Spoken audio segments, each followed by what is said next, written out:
Hello friends, मैं स्वागत करता हूं डेली करंट अफेयर्स के इस सेशन में, जहां आप लोग को 31 मई 2025 का करंट अफेयर्स पूरा डिटेल्स में बताया जाएगा। सेशन लास्ट तक देखिएगा, बहुत महत्वपूर्ण क्वेश्चन आपको मिलने वाले हैं इसमें। तो हम लोग शुरुआत करते हैं पहले क्वेश्चन के साथ। पहला क्वेश्चन जो है बहुत महत्वपूर्ण होने वाला है। पैरा 7 समिट्स चैलेंज पूरा करने वाले सबसे कम उम्र के भारतीय कौन बन गए हैं? यानी 7 मतलब 7 समिट्स चैलेंज, ये जो होता है विश्व के जो 7 महाद्वीप हैं, उस महाद्वीप की जो सबसे ऊंची चोटी है उस पे चढ़ाई करने के लिए जो है उनका नाम आता है। तो 7 समिट्स चैलेंज वही होता है, इसको चैलेंज कहा जाता है। जो इसको पूरा कर लेता है महाद्वीप की जो सबसे ऊंची चोटी है, तो उनका नाम इसमें जो है दर्ज होता है। तो कौन बन गया है? सबसे कम उम्र का जो है वो भी 17 ईयर में जो है ओनली 17 वर्ष में जो है ये उपलब्धि हासिल किए हैं। विकल्प में पहले जानिए आर्य सिंह, विश्वनाथ कार्तिकेय, पदकांति, स्वास्तिक सिन्हा, सुरेश आडवाणी। तो किसने ये उपलब्धि हासिल किया है? 7 चैलेंज समिट चैलेंज पूरा किया है। तो विश्वनाथ कार्तिकेय पदकांति ने जो है ये जो है समिट पूरा किया है। ये जो है चैलेंज पूरा किया है इस समिट में। तो याद रखना है, ये आपके महत्वपूर्ण है, ये आपके हैदराबाद के हैं। ये इसको भी ध्यान रखना, मतलब तेलंगाना के हैं। तो हैदराबाद के किशोर, किशोर मतलब इसलिए कहा जाता है, टीनेजर है, टीनेजर कहा जा रहा है क्योंकि 18 वर्ष से ये जो है अभी नीचे है, ये 17 वर्ष के हैं। तो इन्होंने जो है किशोर विश्वनाथ कार्तिकेय पदकांति हाल ही में 7 समिट चैलेंज को पूरा करने वाले सबसे कम उम्र के भारतीय और दुनिया के दूसरे सबसे कम उम्र के जो है व्यक्ति बन गए हैं। अभी तक पूरे विश्व में जो है इनसे कम उम्र का केवल और केवल 1% जो है ऐसा किया है। तो ये सबसे कम उम्र के जो है भारतीय बने और दूसरे नंबर पर विश्व में सबसे कम उम्र के जो है व्यक्ति बने हैं। 7 समिट्स चैलेंज में जो है 7 महाद्वीप में जो है प्रत्येक पर सबसे ऊंचे जो पर्वत पर है उसको चढ़ना शामिल है। और इसे पहली बार जो है इस पर जो है इस 7 समिट्स जो है पूरा किया था रिचर्ड वास ने द्वारा प्रस्तावित पूरा किया गया था। तो इसको ध्यान रखना है, ये आपके लिए महत्वपूर्ण है। कौन पूरा किया था पहली बार? तो रिचर्ड वास जो है इसको पहली बार पूरा किए थे। तो ये बातें भी आपको ध्यान रखना है। अब देखेंगे इसके बारे में। चोटियों में जो है एशिया में माउंट एवरेस्ट हो गया, जो 8,848 मीटर है। दक्षिण अमेरिका में जो है एकांक गुआ होता है, एकांक गुआ होता है जो 6,960 होता है मीटर ऊंचा चोटी है। उत्तरी अमेरिका में डेनाली, जिसे मैकनले भी कहा जाता है, मैकनले, और 6,194 मीटर है। अफ्रीका के सबसे ऊंचा चोटी किलिमंजारो है, 5,895 मीटर। यूरोप में एल्ब्रुस है जो 5,600 जो है 42 मीटर है। अंटार्कटिका में माउंट विंसन है, 5,140 मीटर है। और ऑस्ट्रेलिया में जो है कोसियस्को जो 2,230 मीटर है। या ओसेनिया में जो है कुचक जया ये शामिल है। तो इसको आपको याद रखना है दोस्तों। ये आपके जो विश्व के 7 महाद्वीप हैं, उस सातों महाद्वीप की जो सबसे ऊंची चोटी है उस पर चढ़ाई करने के लिए इसमें जो है नाम दर्ज होता है। तो ये बात आपको याद रखना है मित्र। ये बहुत महत्वपूर्ण क्वेश्चन, ये कहाँ के हैं ये भी आपसे पूछा जा सकता है कि किस जो है राज्य से थे और या किस जगह से थे और कितने वर्ष के थे। तो 17 वर्ष के अभी जो है पूरा हुए, 17 वर्ष के हुए हैं। इन्होंने ये उपलब्धि हासिल की है जो विश्व के सबसे ऊंचे चोटी हैं उन पर चढ़ाई करके। ये देखिएगा इनका इमेज है, इसको भी आपको थोड़ा सा मतलब देख लेना है। अगला क्वेश्चन कह रहा है हाल ही में भारत के जो है किस क्षेत्र में पौधों की प्रजाति पेडिक्यूलस राजसियाना की खोज की गई है? तो अभी ये न्यूज में थोड़ा सा था, तो इसके बारे में जानिए ये कहाँ खोज की गई है। तो सही उत्तर आपका रहेगा पश्चिमी हिमालय में, वेस्टर्न हिमालय में जो है इसका खोज किया गया है। तो अब क्या है इसकी विशेषताएं? शोधकर्ताओं ने जो है पश्चिमी हिमालय में रोहतांग दर्रा है, रोहतांग दर्रा के उच्च हवाई वाले जो है क्षेत्र में पेड़ी पुलरिज राजसियाना नामक जो है एक नई प्रजाति की जो है पौधे की एक प्रजाति है, उसकी खोज किया है। तो ये भी आपको ध्यान रखना है। यह जो है लूज वाट्स है, यह लूज वाट्स नामक पौधों के एक जो है समूह से संबंधित है जो अर्ध परजीवी है। कैसा है ये? अर्ध परजीवी है। और जो है प्रकाश संश्लेषण करते हुए जो है अन्य पौधों से कुछ फल लेते हैं। पौधों में जो है अद्वितीय पुष्प लक्षण जो है वो होते हैं और एक विशिष्ट पराग संरचना होती है जो इसे जो है अन्य प्रजातियों से जो है अलग करती है। किससे अलग करती है? अन्य प्रजातियों से अलग करती है। तो ये भी आपको ध्यान रखना। ये कहाँ खोजा गया है? पश्चिमी हिमालय में, वेस्टर्न वेस्टर्न हिमालय में जो है। अगला क्वेश्चन और महत्वपूर्ण क्वेश्चन है, विश्व तंबाकू निषेध दिवस वर्ल्ड नो टोबैको डे कब मनाया जाता है? तो ये आपको याद रखना है, मई जो मई महीना होता है उसके लास्ट दिन जो है 31 मई को यह दिवस मनाया जाता है। बहुत महत्वपूर्ण दिवस है, विश्व लेवल पे जो है तम्बाकू को कैसे समाप्त किया जाता है, जो टोबैको होता है, टोबैको से संबंधित प्रोडक्ट्स होता है, उसको जो है समाप्त करने के लिए जो है उस पर निषेध लगाने के लिए यह मनाया जाता है। यानी तम्बाकू को नो कहना है, इसके लिए यह दिवस मनाया जाता है। तो देखेंगे आज तम्बाकू, आप जानते होंगे तम्बाकू पूरे विश्व में जो है एक बहुत बड़ा कैंसर का कारण है। इसी कारण से जो है कैंसर होता है और सब सारी कई बीमारियां होती हैं। ये बहुत बड़ा जो है बीमारी का एक कारण है तम्बाकू। तो इसको जो है हर व्यक्ति को चाहिए कि तम्बाकू तो बिल्कुल खाए ही ना। उस पे सीधे से देखिएगा कि जब उसका तम्बाकू से रिलेटेड कोई भी सामान खाते हैं तो उस पे सीधे से कैंसरस जो है लिखा रहता है, लेकिन लोग तब भी जो है बताइए इतना जो है लिखने के बाद भी जो है आदमी नहीं मानता है। तो विश्व तम्बाकू निषेध दिवस जो है यानी वर्ल्ड नो टबैको डे 31 मई को मनाया जाता है। तम्बाकू के सेवन के हानिकारक प्रभाव के बारे में जागरूकता बढ़ाने के लिए और लोगों को जो है धूम्रपान छोड़ने के लिए प्रोत्साहित करने के लिए यह मनाया जाता है। तो 31 मई को मतलब आज यह लोग जो है इसीलिए मनाया जा रहा है, लोगों के बीच जाकर जागरूकता फैलाया जाएगा कि इसके क्या नुकसान होते हैं, क्या जो है इससे जो है बीमारी हो सकती है, इसको जो है सबको छोड़ देना चाहिए। यह डब्ल्यूएचओ जो है इसके दुष्प्रभाव के जो है उजागर करने के लिए डब्ल्यूएचओ 1987 से जो इसको जो है शुरू किया था। कब से शुरू किया है मित्रों? तो 1987 में विश्व स्वास्थ्य संगठन वर्ल्ड हेल्थ ऑर्गेनाइजेशन द्वारा शुरू किया गया है। अगर थीम इसका देखेंगे तो unmasking the appeal, exposing industry tactics on tobacco and nicotine products. जहां आप जानते होंगे निकोटीन जो है तंबाकू में पाया जाता है, तो तंबाकू होता है और जो निकोटीन से संबंधित प्रोडक्ट्स होता है उसके बारे में जो है एक्सपोज करने के लिए मनाया जा रहा है। यानी अपील का पर्दाफाश करिए और जो है आप तंबाकू और निकोटीन उत्पादों पर जो उद्योग की रणनीति को जो है उजागर करिए। तो इसको भी आपको याद रखना है कि मतलब किस थीम के तहत जो है ये मनाया जा रहा है। तो ये आपको आप अपने आसपास के लोगों से जरूर एक बार कहिएगा कि तम्बाकू से संबंधित जो है प्रोडक्ट्स होते हैं उसको उससे दूर करिए उसको।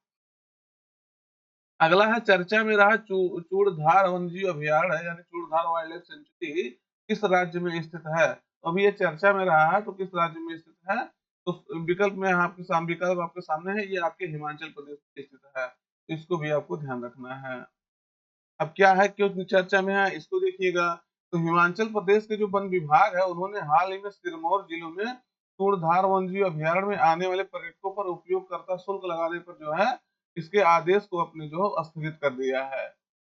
इसी कारण से जो है चर्चा में है। पहले जो हिमाचल प्रदेश का वन विभाग था उन्होंने जो है चूड़धार वन्यजीव अभयारण्य में आने वाले पर्यटकों पर उपयोगकर्ता शुल्क लगाने के लिए निर्णय लिया था, लेकिन इससे जो क्या हुआ, जो आगंतुक होते हैं, पर्यटक होते हैं, वो कम आने लगे और कुछ हद तक जो है इसका विरोध भी हुआ कि ऐसा नहीं होना चाहिए। तो उन्होंने जो है इसको क्या किया है, हटा दिया है, जो आने वाले उपयोगकर्ता शुल्क लगने वाला था।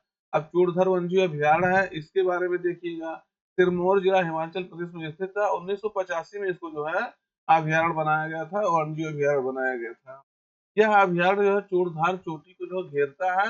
यह चोटी बाहरी हिमालय की सबसे ऊंची चोटी है। तो जो चूड़धार चोटी है उसको जो घेरता है यह। चोटी पर भगवान शिव को जो है समर्पित एक मंदिर अभयारण्य को जो है आध्यात्मिक महत्व भी देता है। यानी उस पे जो है भगवान शिव का एक समर्पित मंदिर भी है, जो अभयारण्य को जो है क्या करता है, आध्यात्मिक महत्व के बारे में भी, आध्यात्मिक महत्व का भी जो है बताता है। अगला क्वेश्चन है दोस्त, इंपॉर्टेंट ये भी है, डीआरडीओ द्वारा जो है प्रोजेक्ट पूसा जो है चलाया जा रहा है, तो इसका संबंध किससे है? तो विकल्प आपके सामने है, ये बताइएगा इसका संबंध जो प्रोजेक्ट पूसा जो चलाया जा रहा है ये किससे है? तो ये 400 जो एयर डिफेंस सिस्टम होता है इससे संबंधित यह जो है मिशन है। क्या है, ये प्रोजेक्ट चलाया जा रहा है। क्या है इसकी विशेषताएं? तो भारत के डीआरडीओ ने जो है अपनी वायु रक्षा यानी एयर सेफ्टी को जो है और अधिक सशक्त बनाने के लिए और अधिक मजबूत बनाने के लिए, स्ट्रांग बनाने के लिए प्रोजेक्ट पूसा की जो है शुरुआत की है। तो लेकिन वैसे ये शुरुआत माना जाए 2022 में किया गया था, सॉरी 2022 में। लेकिन अभी इस पे जो है ज्यादा बहस होने लगे हैं क्योंकि डीआरडीओ ने जो है ये 400 एयर डिफेंस सिस्टम मॉडल का एक मॉडल जो है भारत में विकसित करने के लिए ये कहा है। तो उद्देश्य क्या है, जो रूस का S-400 सिस्टम और इजराइल का आयरन डोम है, इस जैसी जो है एक स्वदेशी लंबी दूरी की सतह से हवा में मार करने वाली यानी सरफेस टू एयर मार करने वाली मिसाइल सिस्टम को जो है विकसित करना है। आप इससे बहुत अच्छे तरीके से परिचित हैं कि भारत और पाकिस्तान के बीच में जो है अभी क्या कर रहा था, युद्ध की एक स्थिति जो है बनी थी। इसके कारण से जो है बमबारी शुरू हो गया था दोनों देशों के, इधर से ये इधर से वो। भारत में जो है वो, अब भारत ने जो है आतंकवादियों को, जो पहलगाम के आतंकवादी थे घटनाएं हुई थी, उसके बाद से आतंकवादियों को निशाना बनाया था भारत ने। तो जो क्या हुआ कि भारत सरकार अपने बचाव के लिए S-400 मिसाइल सिस्टम को जो है यूज किया था। ये क्या होता है, ये हवा में ही जो है, जो उधर से आने वाली मिसाइल होती है, ड्रोन होते हैं, सबको जो है नष्ट कर देता है। तो इसी कारण से ये काफी चर्चा में था। तो भारत सरकार ने ये कहा कि हम लोग जो है रूस से 5 लेने के लिए कहे हैं, लेकिन हम लोग इससे जो है बहुत महंगा में पड़ता है, लगभग दुगुना दाम लगेगा। जितना भारत में इसका निर्माण किया जाएगा, उससे दुगुना पैसा जो है इस तरह दे करके हम लोग क्या करते हैं, कहीं देश से लेते हैं। और वहाँ क्या होता है, टेक्नोलॉजी ट्रांसफर भी हो जाता है। मतलब एक देश जो है, मान लीजिए यही सिस्टम आप यूएस से, सॉरी, रूस ने हमको दिया यही सिस्टम, और यही सिस्टम आपको पाकिस्तान को भी दे दे, इंडिया पाकिस्तान को दोनों दे दे, तो फिर वो सिस्टम खराब हो जाता है ना। ये सब में जो है थोड़ा सा ऐसा होना चाहिए कि अपना खुद का रहे, प्राइवेट रहे, तो ज्यादा सही है। तो इसको विकसित करेगा कौन? भारत इलेक्ट्रॉनिक्स लिमिटेड यानी बीईएल इसको जो है विकसित करेगा। तो याद रखना है। अगला है, हाल ही में किस जहाज ने जो है भारतीय नौसेना की 2 महिला अधिकारियों ने विश्व का चक्कर यानी विश्व का भ्रमण जो है ना कर लिया है? तो किस जहाज से इन्होंने किया है? सही उत्तर आपका रहेगा आईएनएस तारड़ी से जो है ये की है। कौन? आईएनएस तारड़ी से, जो भारतीय नौसेना की 2 महिला अधिकारी हैं, जब ये निकली थी तब से लेकर के जो है, मैं आपको कम से कम 10 बार इसको बता चुका हूँ। 10 बार तो नहीं कहूंगा, अगर हो सकता है तो 7 8 बार कुल मिला के हो ही गया है आपका। तो आईएनएस तारणी से जो है लेफ्टिनेंट कमांडर रोपा ए और लेफ्टिनेंट कमांडर जो है दिलना के, दोनों नाम याद रखना है, रूपा ए और दिलना के, भारतीय नेवी के आईएनएस तारणी पर जो है सवार होकर दुनिया की परिक्रमा की। यानी जो विश्व के सबसे खतरनाक खतरनाक रास्ते होते हैं, वहां से होते हुए वहां से होते हुए जो है ये भारत पर में फिर से जो है गोवा लौट आए हैं। गोवा से शुरुआत हुआ था इस मिशन का। और इसमें क्या मिशन में था, 2 महिलाएं जो है पूरे विश्व में जो है नौसेना की जहाज आईएनएस तारणी से पूरे विश्व का भ्रमण करेंगे समुद्र के मार्ग से। तो उसके कारण से जो है जहाज जब जब ये पहुंची है वैसे रास्तों पर, वैसे जगहों पर जहाँ जो है थोड़ा खतरा वाला रहता है, तो वहाँ क्या हुआ है, वहाँ चर्चा में रहा, तब मैं आपको बताया हूँ इसके बारे में। तो ये जो नाविका सागर परिक्रमा सेकंड चल रहा है, उसके मिशन के साथ इसकी शुरुआत की गई है। 2 अक्टूबर 2024 को इसको गोवा से शुरुआत किया गया था, और 29 मई को, कल एक दिन पहले, गोवा के मार्मो गोवा पोर्ट पर जो है ये अपना मिशन पहुंच करके अपने मिशन कर लीजिए, मिशन को सफल बना दिया। तो ये इसका उद्देश्य जो नारी शक्ति को बढ़ावा देना, समुद्री कौशल व आत्मनिर्भरता का जो है विकास करना, और वैश्विक मेरीटाइम डिप्लोमेसी को जो है मजबूत करना। इस उद्देश्य के तहत जो है इसको क्या किया गया था, लॉन्च किया गया था। इस मिशन को लॉन्च किया गया था आईएनएस ताड़ी, और उसके बाद विंग कमांडर जो है लेफ्टिनेंट कमांडर रोपाई और लेफ्टिनेंट कमांडर दिलनाके के बारे में भी आपको ध्यान रखना। तो मतलब ये गोवा से शुरुआत हुआ, कमांडर जो है रोपाई और जो है दिलनाके जो इसमें शामिल हुई, इसको जो है मिशन को सफल बनाई है। ये आपको याद रखना। अगला है, किस राज्य सरकार ने जो है अनिल कुंबले को राज्य वन विभाग व वन्यजीव संरक्षण का ब्रांड एम्बेसडर जो है नियुक्त किया है या बनाया है? तो किस राज्य सरकार ने? तो कर्नाटक सरकार ने जो है, ये कर्नाटक से बिलोंग करते हैं, इसीलिए कर्नाटक सरकार ने जो है अनिल कुंबले को क्या बनाया है? कर्नाटक सरकार ने भारतीय क्रिकेट के जो पूर्व टीम कप्तान थे अनिल कुंबले, इनको राज्य राज्य वन विभाग व जो है, सॉरी ये राज्य ही है, राज्य ही है, राज्य वन विभाग वा जो है वन्य जीव संरक्षण का ब्रांड एम्बेसडर नियुक्त किया है। ये वन संरक्षण जो है, ट्री प्लांटिंग और वन्य जीव संरक्षण के लिए जो है जागरूकता फैलाएंगे, और युवाओं को कैसे जोड़ा जाए इसके लिए उपाय जो है सुझाएंगे। युवाओं को जोड़ने की ज्यादा से ज्यादा प्रयास करेंगे। आप जानते होंगे कोई भी मिशन होता है तो युवाओं जब तक उसमें जो बढ़ चढ़ के पार्टिसिपेट नहीं करते, ज्यादा करके नहीं हो पाता है। तो इसीलिए जो है युवाओं को इनको शामिल करने के लिए ब्रांड इन्वेस्टर बनाया गया है। अगला है, भारत का कौन सा जिला जो है अपनी संपूर्ण बिजली मांग को जो है सौर ऊर्जा से पूरा करने वाला विश्व भारत का पहला जिला बन गया है? तो कौन बना है? लेह, दीव, कोचीन या सूरत? सही उत्तर आपका रहेगा दामन और दीव का दीव शहर जो है क्या हो गया है, अपनी संपूर्ण बिजली मांग को जो है सौर ऊर्जा से पूरा करने वाला पहला राज्य बन, पहला जो है जिला बन गया है। अच्छा, एक बात यहाँ आपको ध्यान रखना है कि जो दादर नगर हवेली था पहले और दमन दीव था, ये मिला करके एक यूनियन टेरिटरी बन गया, एक केंद्र शासित प्रदेश बन गया। ये बात आपको याद रखनी है। तो हाल ही में जो है दीव भारत का ऐसा पहला जिला बन गया है जिसने अपनी पूरी बिजली की मांग सौर ऊर्जा से, सोलर एनर्जी से जो है पूरा कर ली है, पूरी की है। की क्षमता देखेंगे तो 11.88 मेगावाट जो है इसकी क्षमता है। और नवीन एवं नवीकरणीय ऊर्जा मंत्री प्रहलाद जोशी ने स्वच्छ ऊर्जा अपनाने के लिए दीव को जो है राष्ट्रीय मॉडल के रूप में जो है इसका जो है सराहना किया है। दीव अब अपने दिन की जो है सभी बिजली की जरूरतों को पूरा जरूरतों को जो है सौर ऊर्जा से पूरा करता है, जो नवीकरणीय ऊर्जा के रूप में जो है मजबूत करता है। ऐसे हर जिले जो है ऐसा कर ले कि हाँ जो है हम अब सोलर एनर्जी से जो है बिजली उत्पादन करेंगे, कोयला का यूज नहीं करेंगे। देखिएगा पर्यावरण जो है काफी हद तक जो है सुधार होगा। तो आज का करंट अफेयर्स यहीं पर है, लेकिन हम लोग का रिवीजन सेशन है तो उसको देखते हैं। कह रहा है किस देश के अनुरोध पर जो है इंटरपोल ने पहली बार सिल्वर नोटिस जारी किया था।